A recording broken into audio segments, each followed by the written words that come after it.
Hey there, YouTube. How's it going? All right, we're going to do a short one today. I want to talk a little bit about what we talked about yesterday, parents of estranged sons and daughters. I think that's a very, very crucial topic. So, thank you for tuning in now and in the future. Let me see. I have an hour and a half here. I don't think this is going to be an hour and a half long. I have a window of time. All right. So let's get started. I want to talk to you. I want to share something with you in regards to parents who have been cut off. Now, yesterday in the other video, I shared an experience of one of these parents that had been cut off in regards to her two sons, and that's there. Let's lay that one aside because this particular experience here is a very interesting way I came across it. So, in my everyday life, in my professional settings, in my personal settings, I do come across a variety of different people. And living in the major metropolitan area, a big city, world renowned, everybody wants to come out here to Los Angeles, Hollywood. Everybody and their brother, right? Seeking fortune, seeking fame, seeking success, seeking career, seeking happiness, whatever the case is. All right. So sometimes I end up having to deal with people in a professional setting that I can't just remove out of my life, right? Sometimes things are like that. So I was dealing, let me tell you this. When I deal with certain people and they raise certain red flags, I will do a background check on them. Now, this isn't every single person in my life because, quite frankly, I don't care about other people's history as long as it isn't a certain type. But if I get certain red flags, certain dings that make me raise my eyebrow at somebody that I have to deal with in a professional setting, be it in a workplace or otherwise, where I cannot just get them out of that transaction, out of that situation. I can't remove them. I can't remove myself that easily because of the situation. I will do a background check on that person. I want to know who and what I'm dealing with. And in this day and age, I think that is imperative. I would highly recommend you do that.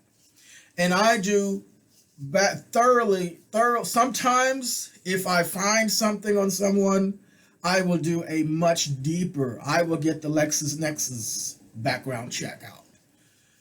Okay, so excuse me. In this particular situation I'm about to relate to you, this individual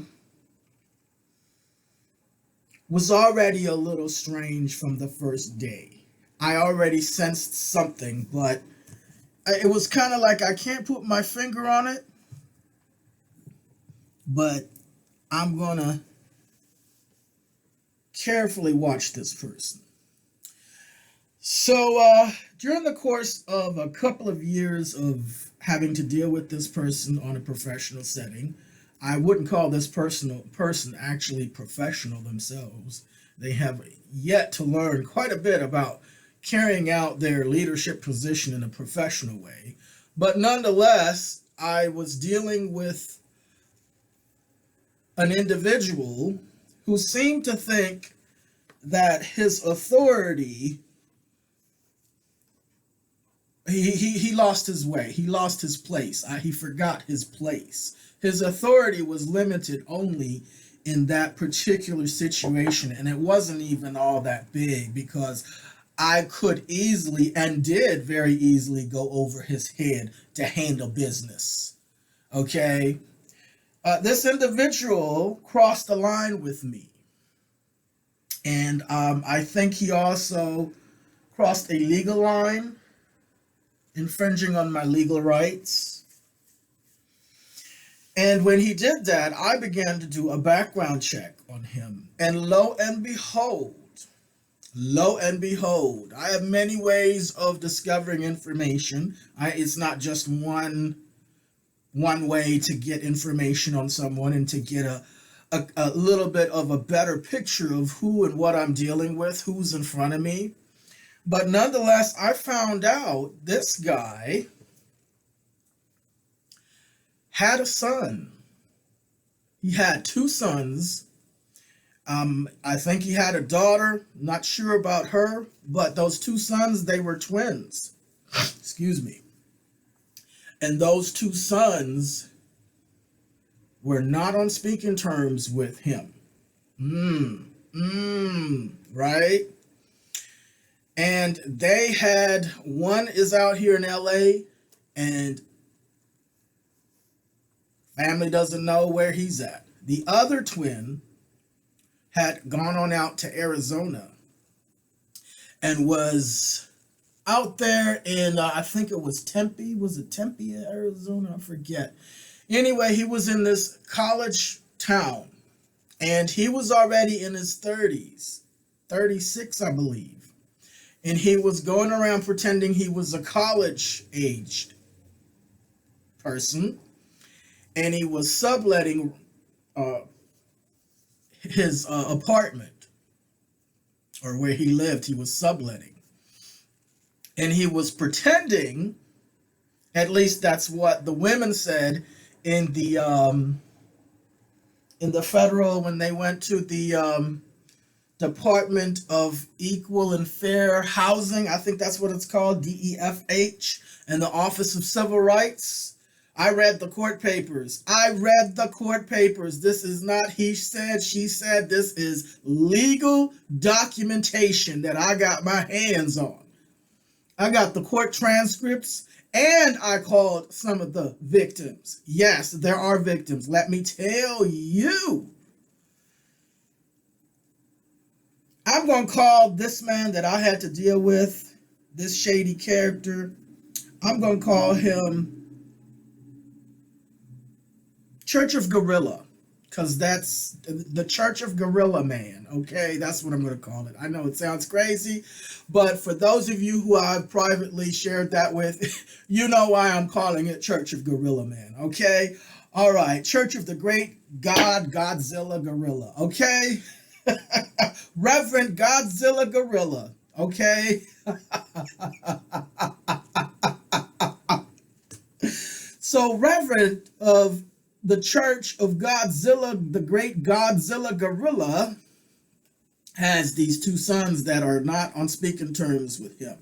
Where the wife is, I don't know, never seen or heard no word from no one, not even the sons, not even the friends. No one is saying nothing about where the mother is. And so the Reverend Gorilla Magilla, that's what I'll call this man, he has these sons, right? He don't even know where they're at. They refuse to have anything to do with him. I guess the mother is dead or something. I don't know. In any case,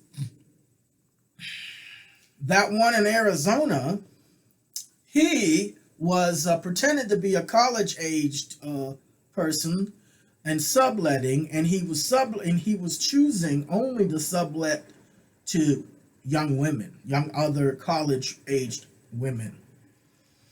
So when they would interview, when he would, have them come over and look at the place, he would pretend to be gay. He would tell them he was gay. And so that made them feel comfortable in signing up and leasing a room with him. And I think it was a house he had, because he had multiple sublets in that. I think he was renting a house or something like that with multiple bedrooms and subletting. So From what I gathered in the transcripts, because I read these transcripts, Reverend McGilla Gorilla's son was a predator of sorts. He kept standing in the doorway with his underwear and just staring at the women, the young college, girls that were, renting from him, and making them uncomfortable. And the one that I actually reached out and spoke with, she told me that she was so scared that her boyfriend at the time let her stay with him. And she said that some of the other girls had nowhere else to go, So when they went to report it, the police really said they couldn't really do anything. They just said leave. But these other girls had pretty much given their, all their money, so they didn't have anywhere else to go. They were still under this lease that they signed with him to pay every month. And they didn't have anywhere else to go. So what happened was they reported this to the Department of Fair Housing. And of course, it took about 8 to 10 months for, the whole process. And in the meantime, where are these girls going to go, right? With this weird creep, walking around in his underwear, standing in their doorway, staring at them, and all this other creepy stuff. It's scary, right? So finally, they got behind it, and they forbid him to ever sublease.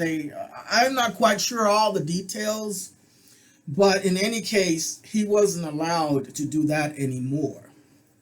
Well, the interesting thing is, I continued to search and dig around. And I found out that this very same individual, Reverend Godzilla Gorilla, McGilla Gorilla's son, who's a junior, by the way, and very interesting, he's a junior.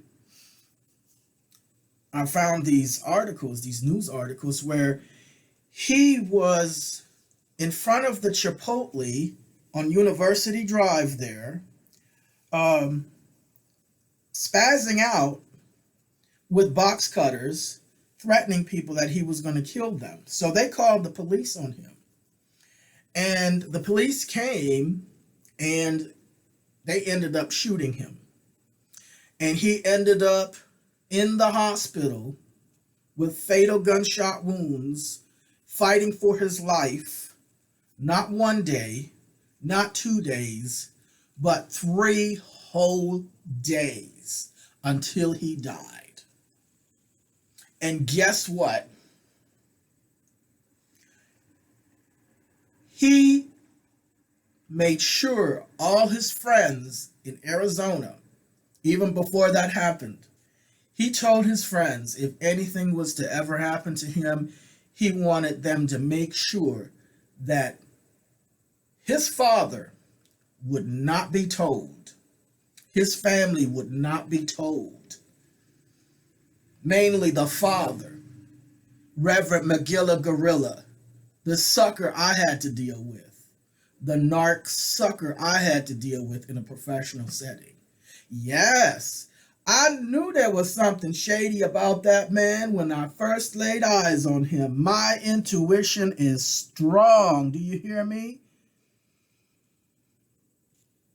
My other than conscious senses, my spidey senses are strong.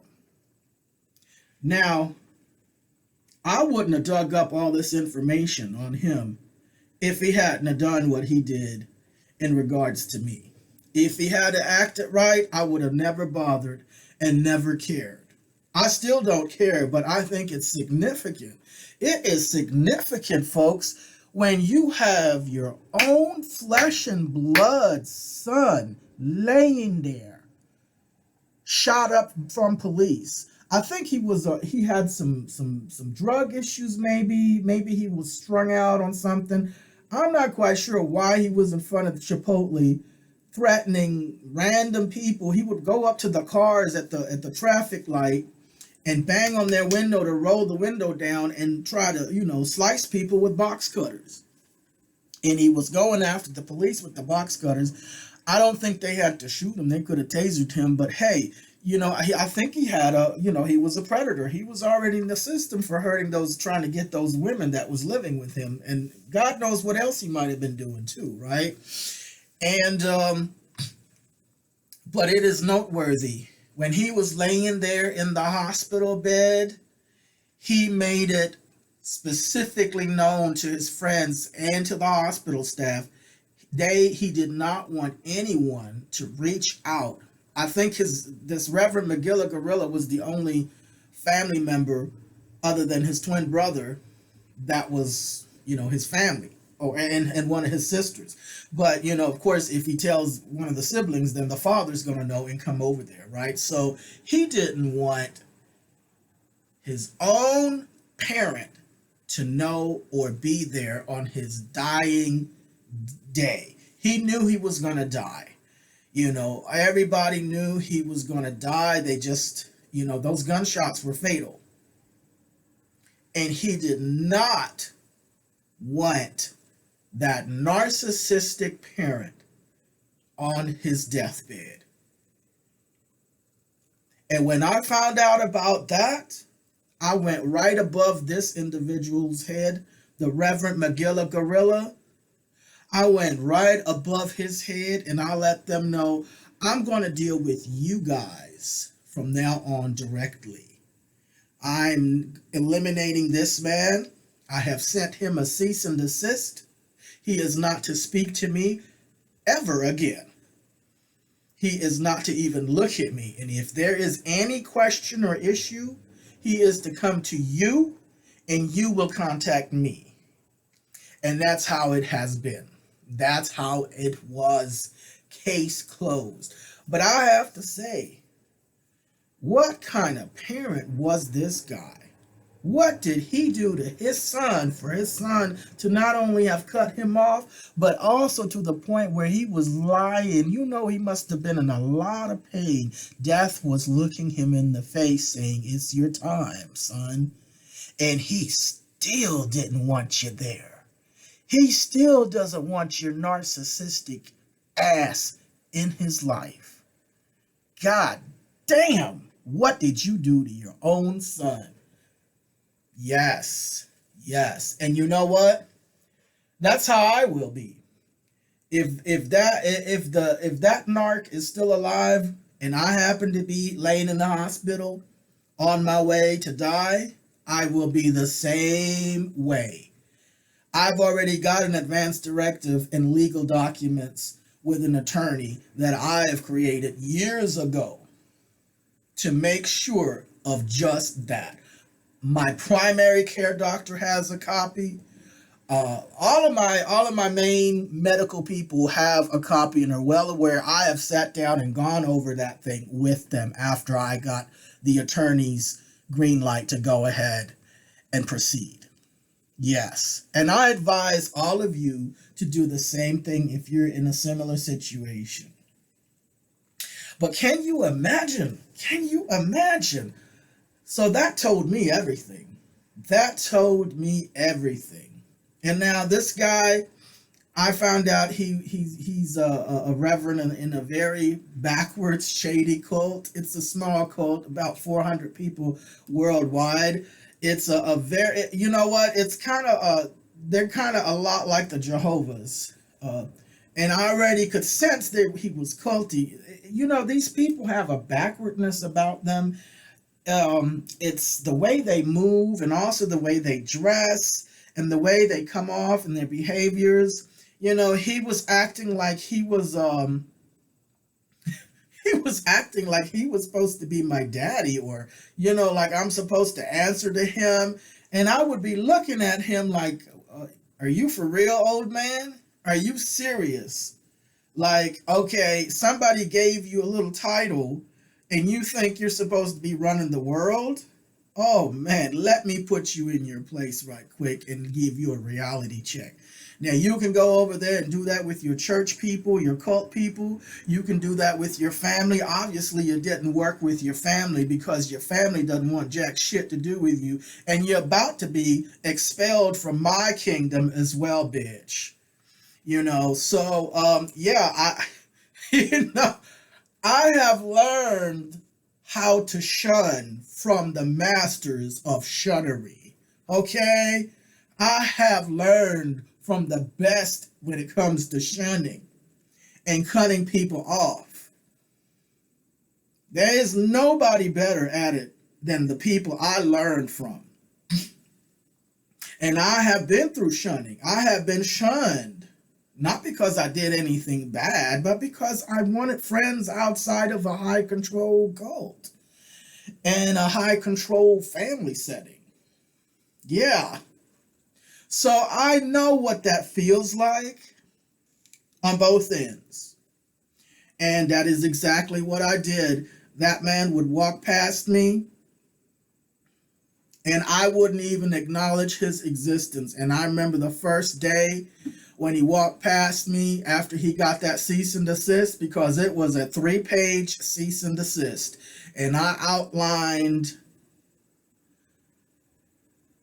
the state and federal law code and sections that he was violating. Homeboy had no clue I knew how to read English. He thought I was just some kind of immigrant, looking at me thinking, well, okay. He categorized me, and unfortunately for him, he got a really, really, really, really, really unpleasant surprise about who I am and what I am and what I'm able to do. Because he thought that he had it in the bag, and I completely eliminated him out of the equation. Physically, he still would pass me, but he may as well not even have existed. And when somebody does not even acknowledge your existence, like, even if you don't like them or don't care, even if you didn't have any even if you don't know them, like, it still is it causes pain to be shunned. Even if it's by people you don't know. They've done studies on this. They've done psychological studies on people being ignored and not being acknowledged, and even if they didn't know the person, it still feels very, very bad. But that's the thing. If you do certain things, there's no deal. I'm not going to fool with you. I am not going to fool with you. And whatever professional setting that I'm in that I have to fool with you, I will gray rock you until I can figure a way to eliminate you out of that equation. You may physically still be in the same office or department as I am, but that's the extent of it. You don't exist. You do not exist. And I know how to switch that on and keep it on very, very well. And it doesn't feel good. You will not get yelling or fighting. You will get nothing from me. Zero. You walk past me. Hi, how you doing? Good. Good morning. Morning. Or even, Good morning. Keep on going. Keep on going. Yes. So I thought I'd share that with you. Well, it's something. You have to be an awful, awful, awful piece of shit of a parent. Really, that told me everything. When I found that out, I was like, let me get these cease and desist papers out here. Let me get my attorney to go ahead and, give me some options here. And, my attorney said, well, I could write the cease and desist for you on my letterhead, but basically you can just phase him out of the equation. I mean, he's really just a middleman that is useless. He doesn't, he's not necessary. It's not necessary to even deal with him when you can deal with the main people directly. And that's exactly what went down. So, he was feeling a little bit, I could tell he didn't like that, but he couldn't do anything about it. I gave him a reality check. Your authority is about this wee big, and it's all in your head. because it's not out here in the real life. And I never let on that I knew about a son, but my last two words, parting words to him was, "You're dirty, and I know you're dirty." And that's all I said to him, and that was when, after that, I got my cease and desist. I got them notarized. And sent them with signature confirmation. And that was that. I got my receipt back that he signed it. So I was like, all right, paper trail begun. Let's see what you're going to do. You going to keep fucking with me? Or you going to leave me alone once and for all? You're going to step back and have a seat and stay in your place. Because you are a piece of shit of a human being.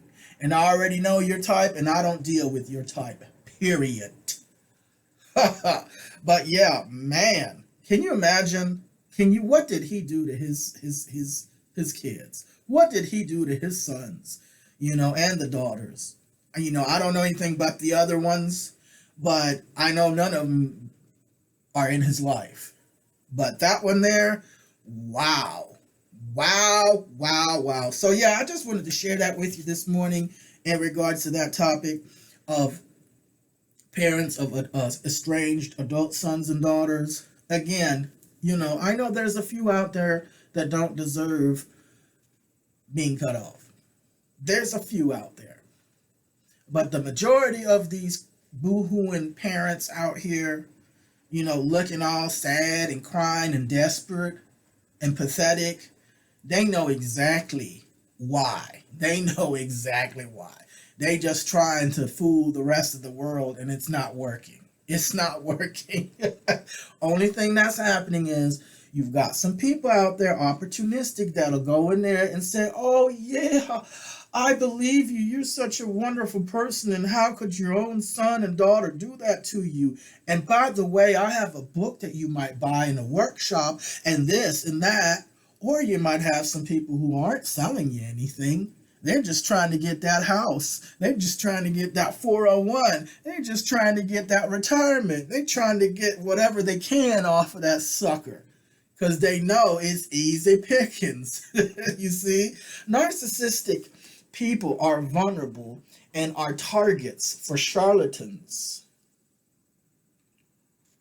because they're desperate for narcissistic supply, especially once they've lost that grade A premium, grade A narcissistic supply, i.e.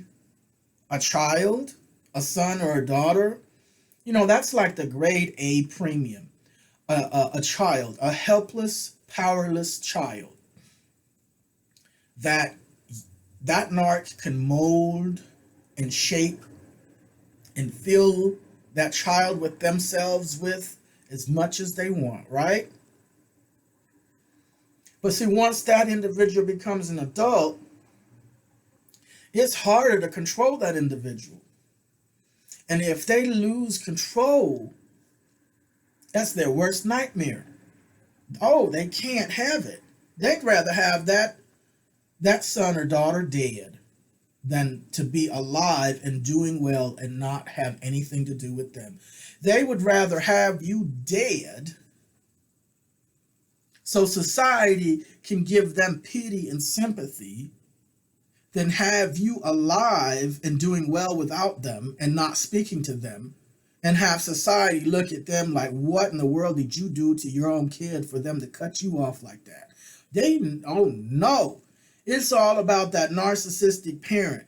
They need you to be dead so they can feel comfortable and at peace and have resolution. Fuck your life and fuck what you're doing. And fuck your convenience and fuck your well-being. It's all about that narcissistic parent and how they look to society. And they can't take the fact that society is asking them, well, how is your son doing? How is your daughter doing? And they don't really know what to say. They're and they're choking up every time. They see their peers with their sons and daughters, and their sons and daughters are in their lives, and they have a secret jealousy of their friends. They'll never tell their friends that, but they're jealous of their friends. because their friends have something they don't. Their friends are better at something that they're not. And they hate that. They secretly resent their own friends. They'll never tell their friends that, but their lust for pain, for inducing pain and feeding off pain, doesn't just stop when they get cut off by their own offspring. That lust continues on, and they use their friends and the people around them to, in the least case, augment whatever crises and problems their friends have. They'll augment that pain so they can feed off of it. Yum, yum, yum, yum, yum, yum, yum, yum, yum, right? So, yeah, I figured I'd let you. I don't know why I didn't remember that experience yesterday, but just thinking about these different people, I'll tell you another experience. I'll tell you another experience. Here we go.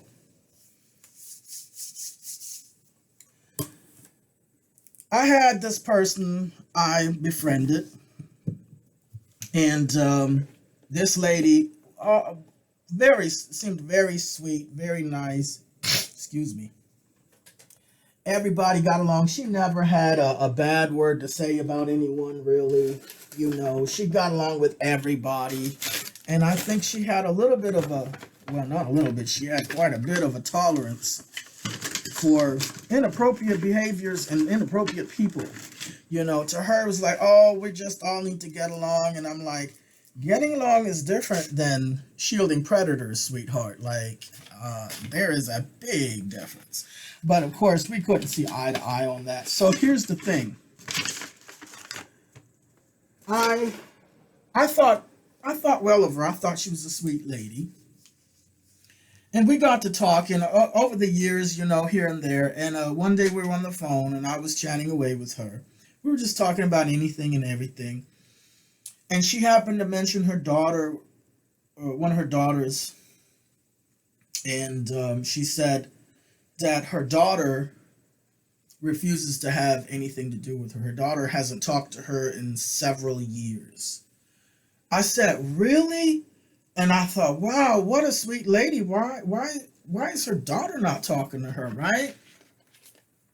And she told me, well, she didn't know. That was, again, it's they don't know. She didn't have any idea, you know, and you know, she said that she did everything for her daughter. You know, she took her to ballerina and this and that. When her daughter wanted to learn how to be a ballerina, she did that for her. And she just don't know why. It's just a mystery, right? So, you know, I didn't know, you know, what else to tell her. She seemed to be feeling really bad. And she knew my background too. That's the thing. And you know what? It's weird. These narc incubators, for some reason, they always end up telling me the truth. I never ask. I never push or confront. You know, I really don't care in general. But now when I'm aware that a certain person is that way, you know, no deal. I'm not going to fool with you either. Are you kidding me? You're someone else's narc incubator. Bye, bitch. You know, hate it for you, but bye. No, I'm not fooling with you. No. So this one here, I said, well, you know, you're such a sweet lady. I just can't see why your daughter wouldn't want to have anything to do with you. And for a while, she kept on in that direction of she didn't know, and yes, she did all this for her daughter, and when her daughter wanted to go horseback riding, you know, she saved up the money to give her horseback riding lessons and blah, blah, blah. And then, here it comes. Again, I never pushed to know. I never asked. I just listened. But these people always end up telling me the truth. I didn't hear this from her daughter. I didn't hear this from her friend. I didn't hear it from her neighbor. I didn't hear it from anyone but the horse's mouth itself. Okay?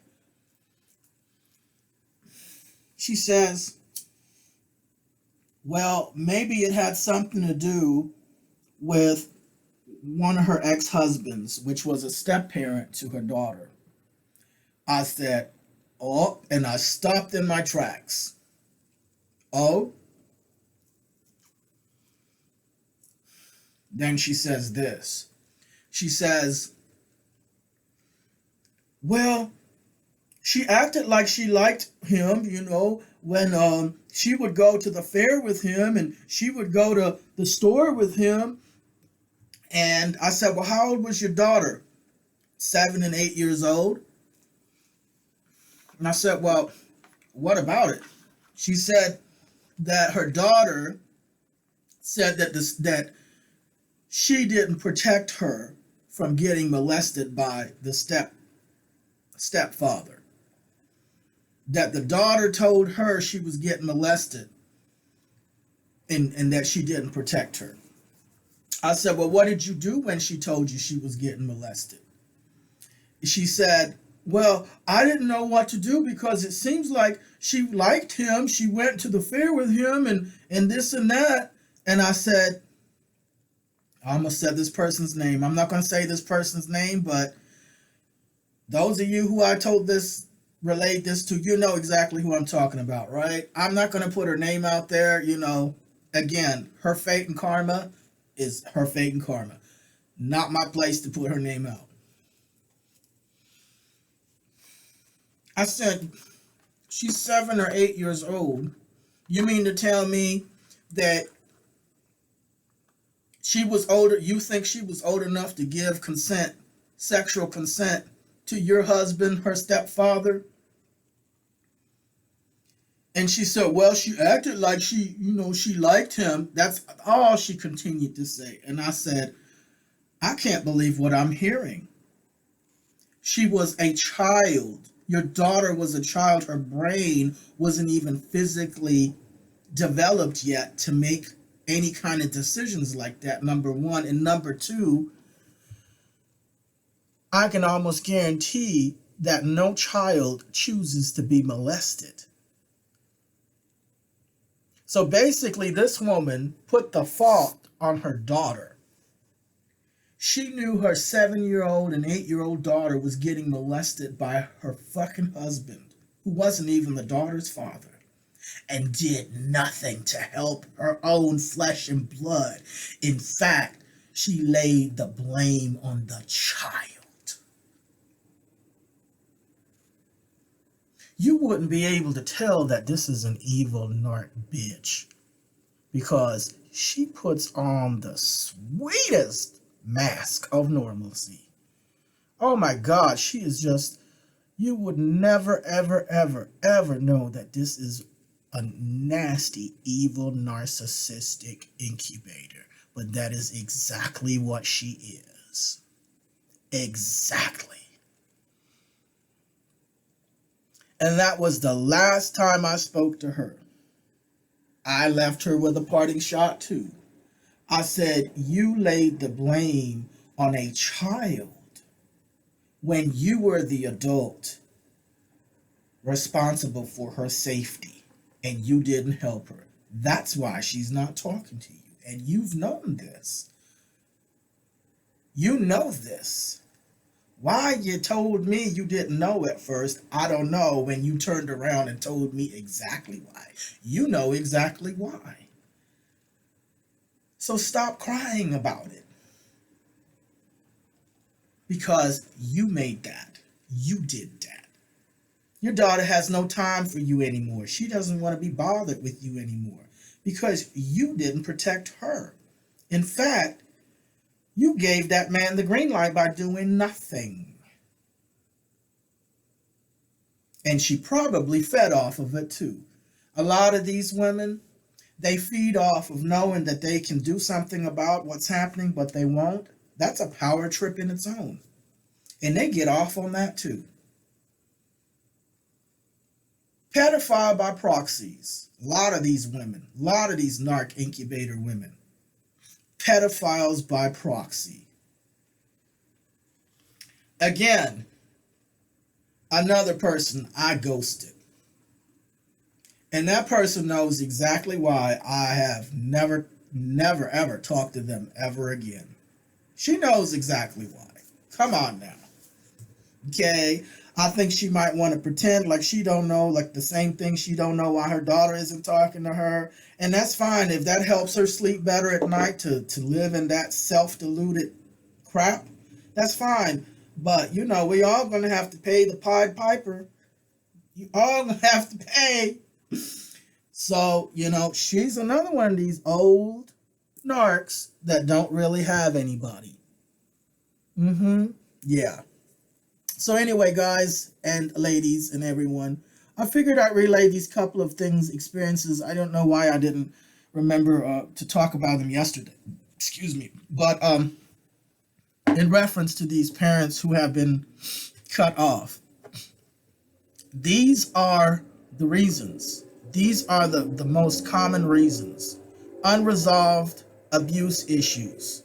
Okay? So when you hear these parents say, oh, I don't know what happened, bitch, please. Bitch, please. They don't want to come out and tell their responsibility and the horrible things they let happen and did to these kids. They don't want that to be known. Okay? And you know what?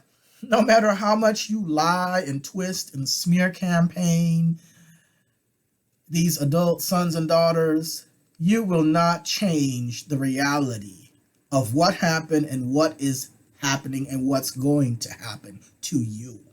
Okay? You will not change that. And don't let some of these adult sons and daughters reach out to a higher power and connect to a higher power and live their life in that higher power. You know what I'm saying? Because then it's going to be a whole other level of karma, fate and karma. Everyone working gets a paycheck.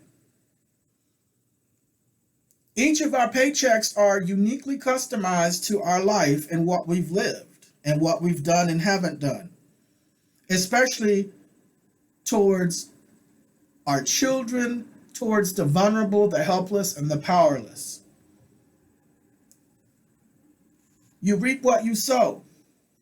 Everyone working gets a paycheck. Everyone working gets paid. All right, so I think that's about it. I've got to head out. I've got some things to take care of. I got to get some work started. But I appreciate you having a seat here by the fireside as usual. I truly wish healing beyond imagination for everyone that has been born to toxic, narcissistic incubators, parents, and has these family members, these people that are genetically related to them. I really do wish that, because there is hope, there is healing. Healing is possible, and not only are you able to survive, but you can thrive. You can really thrive. There is light at the end of the tunnel, and for those of us who are along that path a little further, continue on. Continue on as you have been. You have done the right thing. You are continuing to do the right thing. And I think, with me, when I've shared my experiences with people from different walks of life, I have gotten a lot of support. Tremendous support. More than I ever thought. I was very, very surprised. I remember in the counseling groups, when I would lay out these things, people really held and made space for me and supported me. And, some of them even started crying along with me. Like, they really, really cried. And, I felt touched that anyone would even care, And I really formed some good bonds with people through that, because, some of the things that they were telling me that they went through, I couldn't help but cry, and it just broke my heart. It breaks my heart to know that I'm by far not the only one. It breaks my heart, because while in one sense, I'm glad to know that I can talk to other people who can understand. But at the same time, that means that someone else has had to go through a lot of pain and injury and suffering, you know. And it breaks my heart to know that. And there's so many out there, you know, so many people out there. So, excuse me. Like I said earlier, don't let these survivors connect with a higher power, okay? Because once that happens, it's all over for these narcs all over again. I mean, not that it wasn't all over before, but you know, like me, I know what I know. Sometimes I'll relay these painful things to you, and you'll hear me chuckle. You'll hear me, you know, snicker and chuckle. And it is because, number one, I've processed a lot of time in processing and healing, but also because I know something, you see. Like I said in some of the other videos, I have my own resolution in regards, and my own justice in regards to what was done to me. And it has been carried out, and there are things that continue to be carried out without my involvement or engagement. Once those things were set into motion, it's out of my hands. It's out of my hands. And you know, the thing about it is that sometimes there are things and powers and powers and principalities that one cannot see or even wrap their mind around or have any kind of terminology for. And when certain people are attacked or bothered or hoovered or harassed, that person themselves may not just do anything, but because those principalities and because of the powers that they have aligned themselves with over the years, and because of that higher power, now these narcs have to deal with things on a non-physical level. And it's out of my hands. I've seen this happen many, many times with people, you know, in different situations. And I never had to lift a finger. I never had to do a thing. I have been accused by people saying that I have put witchcraft on them and spells and you know, I get blamed for everything that goes wrong in some people's lives. And I just sit back and chuckle. Really? Really? You think you are that important to me for me to sit down somewhere and try to do some kind of, you know, rituals or spells on you?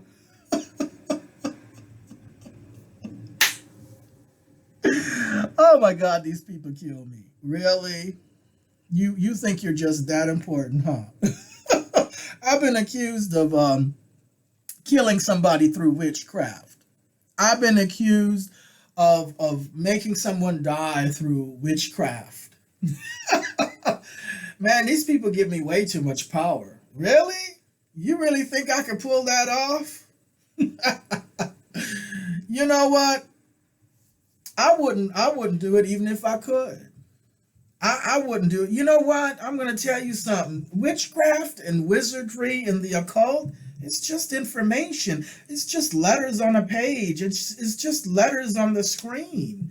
You know, tarot cards, it's just pictures on cardboard, paper, on you know, different colored shapes. You're the one who's making it real. It's your imagination that's making it real in your life. I haven't lifted a finger. I haven't lifted a finger. I can't tell you how much credit I've been getting from people, you know, and only thing I do is go get my popcorn and sit back and let these people do them own selves in. You know, they're worried about me doing something to them because they have a bad conscience because of what they did. You know, they know what they did, right? So they're constantly paranoid and worried that I'm doing something, when really they need to be worried about them. They're the ones doing all the work for me. That's what's so hilarious to me. Between them and the people that they're around, their so-called friends, You know, you really, really need to be aware of your surroundings. And that's the thing. These narcissist parents and narcissists, they don't have any self awareness. They don't want any self awareness. And by default, they miss out on awareness of their surroundings too. You really need to be aware of your surroundings and the people in your surroundings.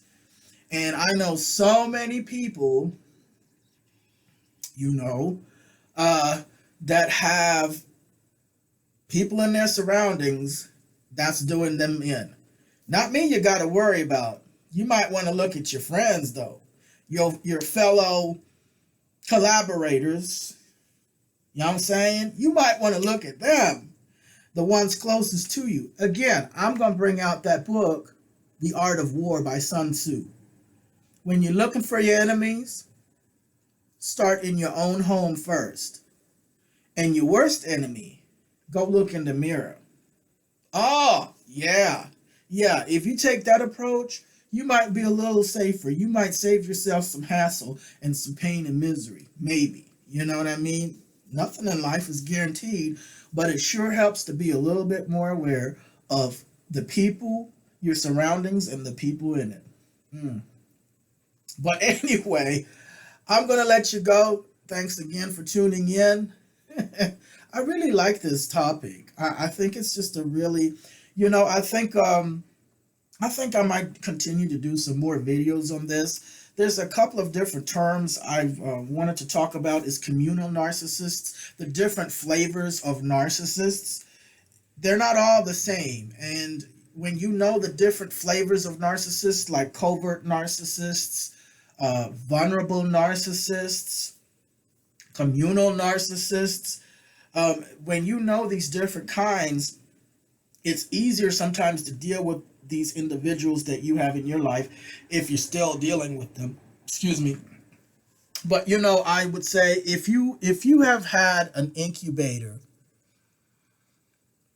or if you have had narc parents that didn't protect you from sexual abuse and violent abuse, cut them off.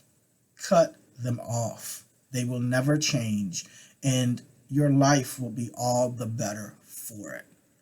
Leave them to their own fate and karma. They cannot help you. They will not help you. They will not mean you well. They will not do you well. So, and they've proven this. They've already proven their intention to abuse and exploit you since childhood. Was it Maya Angelou that said, when someone shows you their true face, believe them? When someone shows you their true face, believe them. And that's what you must do. Now, other kinds of narcs, there's varying degrees of narc parents. I know that some of them are not as extreme. I really can't say. But my advice to always, any kind of narc person, get away from them. Get away, get away, get away, get away, get away, get away, get away, get away. I personally, all bets are off. If I find out this person is someone's narc incubator, tossed by bitch. Out of here. Out of here. I don't want anything to do with you. When I find out somebody has enabled and looked away on the worst kind of child abuse of their own children, bye, bitch. Bye, bitch. And don't let me find out that perpetrator is still alive, because I will make a phone call, because these people don't stop. They don't stop with just one kid. So I will make a phone call in good faith and let the authorities and the alphabets know, this is what I know. I have no verifiable evidence. I'm making a report in good faith. And I'll hand it over to the authorities to deal with. It's out of my hands. I wash my hands of it. Once I turn it over to the proper authorities, I know my conscience is clean. I know I've done everything I could to break that cycle of abuse and to possibly prevent it from happening to some innocent kid. But these worthless incubators, these worthless, narcissistic, malignant, toxic incubators, pedophile by proxies, they will not do you any good. They will not do you any good. So, people, if you have that in your life, the best thing you can do is cut them off for good and heal and get around some safe and healthy people. They are out there. I know trust is a big deal for many of us who have gone through this, but I'm here to tell you there are good people out there that you can trust. There are healthy people out there. There are safe people out there. There are safe people out there. You're not going to, just meet them tomorrow probably, but working on yourself, working on your boundaries, working on reading people, knowing the signs of what a safe person is and what an unsafe person is, because many of them have signs. There are many signs before you ever really let a person in your life, put them on probation. Put them on a probationary period. A lot of places when you work, you're on probation for about 6 to 12 months before they give you the full benefit package, right? And this is the same thing. Let people prove themselves. Give people some time to get to know them really well and what they're about and if they're even safe. And some of these people immediately, certain red flags let you know immediately, okay, I don't even have to waste my time. Next. And some of them may take a little while till you see through a mask. And some of these people are very, very cunning. Some of them can fool you. So you have to be very, very aware of yourself